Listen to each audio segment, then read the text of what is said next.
What's up, guys? Sam Taggart here with the 2D Experts, and we help companies scale their sales, leadership, and recruiting. And in this video, I'm going to talk about the 4 building blocks of selling. And you could apply this to leading, you could apply this to recruiting, you could apply this to a lot of things. So we'll call this like the 4 building blocks of influence, the 4 building blocks that really create transaction and power when you're dealing with the other people. And if you haven't yet checked out any of our online training, whether it's D2D University or some of our in-person events like Sales Bootcamp or Business Bootcamp, highly recommend clicking some of the links below and scheduling a call with our team to see how we can best serve you. So let's dive in.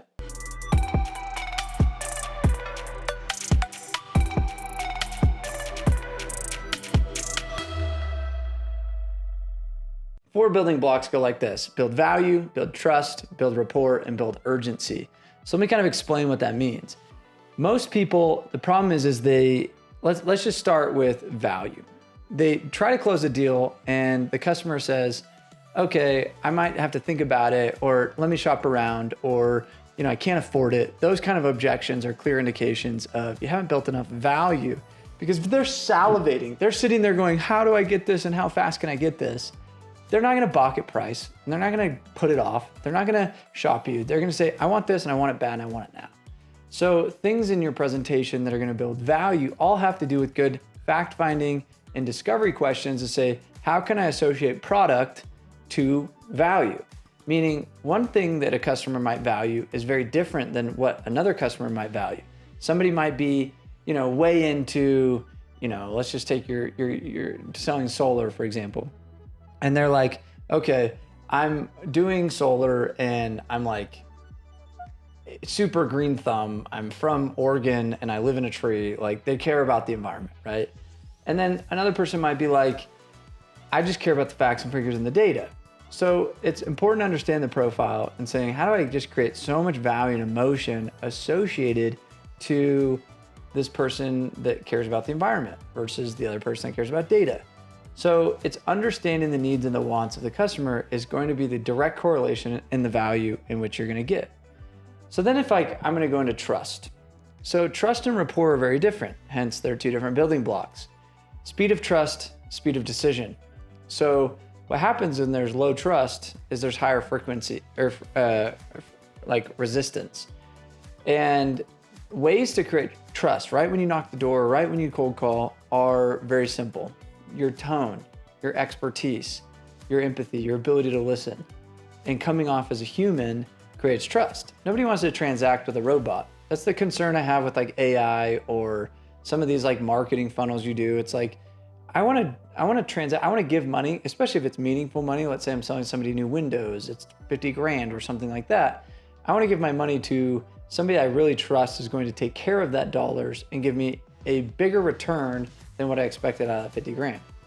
So you may say something like, I just want to make sure that we take this at your pace. I want to make sure that you understand that I'm here best to serve you.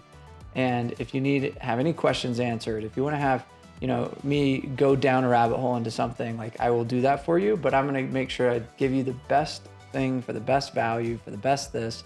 And as long as we're on that same page, you could say anything and they would be like, I trust you, I'll do what you tell me because you're the expert.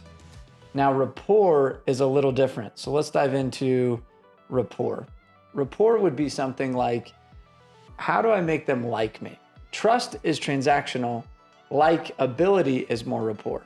Meaning you could go through your whole presentation and they love you, they're laughing at your jokes, they're having fun with you, but that doesn't necessarily mean they trust you. Dollars speak way louder than just friendship. And a lot of times salespeople get frustrated because they build such good rapport, but they haven't necessarily built value or trust. And so what they end up doing is they end up being in the friend zone a lot of times. And they're all about asking questions, talking about life, playing games with them, knowing everything about their family and stuff. And that's great. But I think sometimes we overkill the rapport and we're building so much heavy on that, thinking that means trust. Trust is this guy going to take care of me, and is that proven? Are there other people that have already done it and then the results speak louder than themselves, than the money? Is there some credibility that's coming from a third party, like stamp of approval from a manufacturer, from other people that have validated articles, things like that, that can show these guys are a trustable source. Has nothing to do with are we buddy and likable. Now, becoming buddy and likable, especially with the right personality types, is vital because you'll end up talking, especially to tigers and things like that, like personality types that are more extroverts. They'll go through 30 minutes of the sale and they'll be like, wait, what is this? Okay, I just like you, I'll do it anyway. But if you try to sell an analytical mind or somebody that's like a little bit more sharp, that way, they're not gonna transact as quick. So let's move to the last one, which is urgency. And I think this is one of the most misconceptions in sales and actually what gives salespeople a bad rap. Urgency is what most people think, do it today, do it now or never. If you don't do it now, you're never gonna buy. In today's educated market, most people realize like, okay, like push that button on me and they're just gonna go shop you and they're gonna do it at their timeline. And in some, if delicately done, those kind of techniques will work. But if done the wrong way, which I think 80% of salespeople do, it's gonna give salespeople actually a bad rap. People are gonna distrust you, they're gonna mistrust, and they're gonna get into a place where they're like, I don't wanna do business with this company, let alone this guy. So things to build urgency. So if it's a building block, constantly throughout my presentation, I'm building this foundation. And at the very beginning of the sale, I might say something like, today what we're doing is, and just weave in the word today, versus what we're doing is, there's a very distinction of like what I'm trying to do today versus here's what we're doing forever and whenever you want me to. Where you're like, while I'm in this area, I move around a lot, something like that might bring urgency of like, oh, he moves around a lot, I better do it within his timeline. I just shorten the time window by simply stating little things like that doesn't come off salesy. Like it's just like, while I'm in this area, obviously I travel a lot, move all over the state, just because we cover a big geographical footprint. I'm able to, and then a lot of times like 4th of July, Black Friday, those kind of things create urgency. So like if I go to Black Friday, all of a sudden I show up 5 days later and I'm like, hey, I'm ready to get that same deal. They're gonna be like, well, that was Black Friday. So people already have been conditioned, sales are a thing.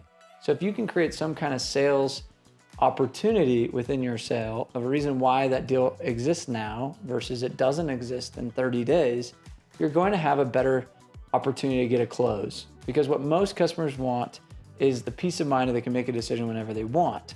If you can start to take away that peace of mind and be like, no, we make decisions and we make them now, all of a sudden you're gonna have an opportunity to like, just transact. Because what you don't wanna be is a professional presenter. Professional presenters don't make any money. A professional closer is gonna be somebody that's actually gonna make some good money. So again, to reiterate, 4 building blocks, meaning you're building these things throughout the entire sale. And if you try to all of a sudden just build it at the end of the sale and be like, oh shoot, I forgot to build urgency, it's not gonna work, it's gonna crash. If you're like, all of a sudden you're like, oh my gosh, I gotta build trust, I've got mad rapport, you can't just like, at the very last 4th quarter, throw in a trust Hail Mary and hope that they're going to buy. So my invitation would be, your exercise is this. First, hit subscribe and follow for more sales training videos. Second, go write down what lines can you implement into your presentation that are going to be building block lines, making sure that you don't forget to put each of these bricks into your sale. And if you got some value to this, we'd love a comment below, questions, things like that. We're more than here to support you and appreciate your time on this. Much love.